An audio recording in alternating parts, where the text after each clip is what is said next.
अस्सलाम वालेकुम। Brain pharmacy में जो टॉपिक मेरा चल रहा था उसमें है डोपामीन। अब डोपामीन का बैकग्राउंड मैं अपनी इससे पहले वाले क्लिप में आपको एलैबोरेट कर चुका हूँ। अभी हमने बात करनी है डोपामीन का इम्पैक्ट जो है डोपामीन का ओरिजिन क्या है। डोपामीन का ओरिजिन ब्रेन का एक ऐसा हिस्सा है जिसको हाइपोथैलेमस कहते हैं। हाइपोथैलेमस बेसिकली उसके जो फंक्शंस हैं उस पे ये एक चीज है कि उसने हार्मोन्स रिलीज करने हैं, और डोपामीन वो एक हार्मोन है जिसको रिलीज किसने करना होता है, हाइपोथैलेमस ने। अब यहाँ पर आज जो मैं बात करूंगा वो है कि हमारे जो बच्चे और बच्चियां हैं वो टाइम से पहले अडल्ट्री की स्टेज पर कैसे पहुंच जाते हैं। अब हाइपोथैलेमस का जो काम है वो है स्टिमुलस लेना, और उसके पैरेलल उसने हार्मोन्स रिलीज करने हैं। अब स्टिमुलस क्या है, आप मार्केट में गए, आपने किसी केक की, किसी कुल्फी की, किसी भी चीज की तस्वीर देखी और उसके बाद आपका दिल चाहने लग पड़ा उसको खाने का। वो जो तस्वीर थी वो स्टिमुलस था। अब होता क्या है कि जितना स्टिमुलस विजिबल होगा, जितना फ्रीक्वेंट होगा, उतना ही बिहेवियर ट्रिगर होगा, क्योंकि हार्मोन्स रिलीज हो रहे हैं। अब आप देखें, एक बच्चे का जो नेचुरल स्पैन है जो बालिग होने का, वो लड़की और लड़के का फर्ज करें 13 साल से लेकर 16 साल तक का है। ये एक नेचुरल स्पैन है। अगर आपके हाइपोथैलेमस को जो सिग्नल्स हैं जो कि आजकल हमारे हाँ माशरे में खास तौर पे हमारी जो डिवाइसेस हैं, आप देखें कि हमें काबिल रहम है हम लोग कि हमारे बच्चों के जो कार्टून्स हैं ना, वो तक इस चीज से खाली नहीं है। उनमें भी बेहयाई और इतना ज्यादा एक अनएथिकल कंडक्ट जो है उसको लिया जाता है कि बच्चा तक उससे लाशौरी तौर पर इन्फ्लुएंस हो रहा होता है। ये क्या है कि एक बच्चा कार्टून से सिग्नल ले रहा है, एक बच्ची ले रही है, इन सब चीजों से आप हाइपोथैलेमस को सिग्नल्स दे रहे हैं, इतने रिपीटेटिवली दे रहे हैं, इतने इंटेंस सिग्नल दे रहे हैं, और ऐसा लम्हा जिस वक्त पे अपने माइंड की केयर करने की बहुत जरूरत होती है, उस वक्त बच्चे के हाथ में वो डिवाइस है और गैजेट उसके पास है। आप सिग्नल हाइपोथैलेमस को दिया, उसका फंक्शन है उसने हार्मोन्स रिलीज करने हैं। नतीजा क्या निकल रहा है, आपका बच्चा जो कि 12 से 15 साल की उम्र में उसने अडल्ट्री की स्टेज को पहुंचना था, वो बच्चा 8 से 7 साल, 8 साल, 10 साल की स्टेज में उसको अचीव कर चुका है। आप मुझे ये बताएं कि काबिल रहम है ये बात कि अगर एक बच्चा जितनी जल्दी किसी भी स्टेज में एंटर हो रहा है तो उसका एग्जिट भी उतनी जल्दी होगा वहां से। जवान होने का जो ताल्लुक है वो एज ब्रैकेट से नहीं है। इससे ये पता चलता है, अगर 20 साल का नौजवान, सॉरी नौजवान तो नहीं कहना चाहिए, 20 साल का इंडिविजुअल अगर 10 कदम चलकर थक जाता है, और 40 साल का आदमी 40-50 कदम चलकर नहीं थकता, तो सॉरी टू से जो है आपका जो 20 साल का जो इंडिविजुअल है वो बूढ़ा है, और 40 साल वाला जवान। जवानी का ताल्लुक आपकी स्ट्रेंथ से है, फिजिकल, साइकोलॉजिकल, कॉग्निटिव, इमोशनल। ये जितनी ज्यादा स्टेबल है आप उतने ज्यादा मेच्योर और जवान है।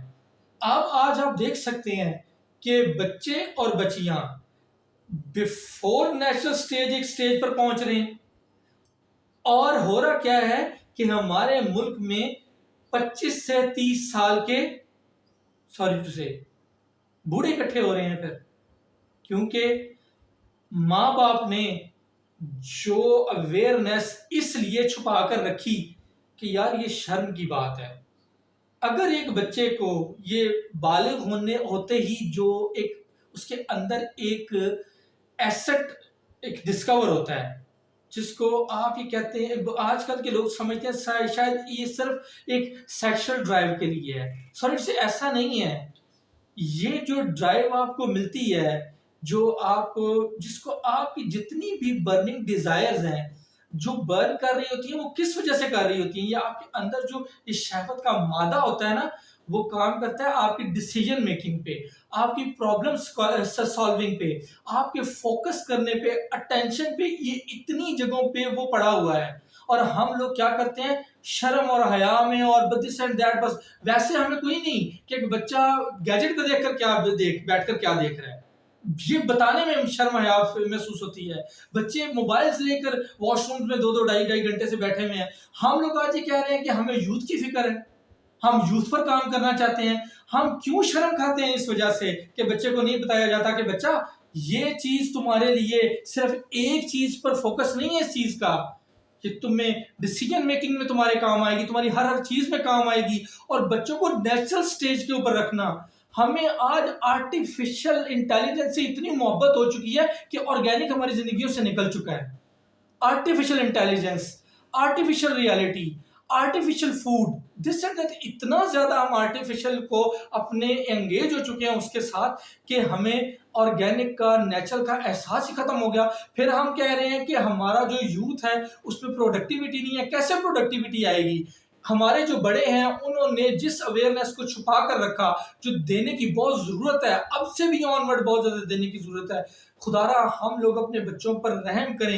ये जो हमें, ये क्यों आज मैंने इतनी डिटेल और इतनी ज्यादा ऐसी बात की कि जो शायद एक लेमैन के लिए अंडरस्टैंड करना मुश्किल है। ये जो सिग्नलिंग हो रही है कॉन्टिन्यूसली, एक बच्चा अपने वक्त से पहले जवान हो रहा है और उसके बाद जुल्म आगे का क्या है कि उसकी आगे से शादियां भी नहीं हो रही। 40-40 साल के लड़के लड़कियां कंवारे बैठे हुए हैं। ये एक पूरे का पूरा एक ऐसा साइकिल चल चुका है जो कि काबिले रहम है हमारे लोग उसके ऊपर। इस सारी की सारी इनसाइट को आप लोगों के साथ शेयर करने का मकसद ये था। मेरे अपने लिए भी ये चीज बहुत ज्यादा जरूरी थी। और हम आने वाले, अगर हम लोग ये बात कर रहे हैं कि we are very curious about youth, क्यों? आपको पता है कि होगा क्या कि जिस वक्त रोजे महशर आपसे अल्लाह ताला सवाल पूछेंगे तो दो डिफरेंट सवाल हैं कि जवानी किन कामों में खर्च की और उम्र कहाँ गुजारी। अब मुझे बताएं कि अगर अल्लाह ताला आपसे जवानी के बारे में अलहदा से सवाल पूछ रहे हैं तो इसका मतलब क्या है कि वो एक ऐसा रिसोर्स है जिसमें आपके अंदर एक बर्निंग डिजायर्स होती हैं, आपकी मोटिवेशन पीक पे होती है, आपकी स्ट्रेंथ पीक पे होती है। पर्पस अलाइनमेंट इतनी ज्यादा जरूरी है एट दैट टाइम। हम सारे का सारा ड्रेन कर देते हैं एट दैट टाइम पे। पर्पस अलाइनमेंट, वो बर्निंग डिजायर्स, आज हमारी 25 से 28 साल के लोग हमारे पास मौजूद तो हैं लेकिन वो सब ड्रेन हो चुका हुआ है।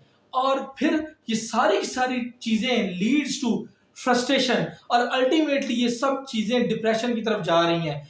आपको इस बात का पता है, एज पर WHO की प्रिडिक्शन 2030 की सबसे बड़ी और क्रॉनिक डिजीज क्या है?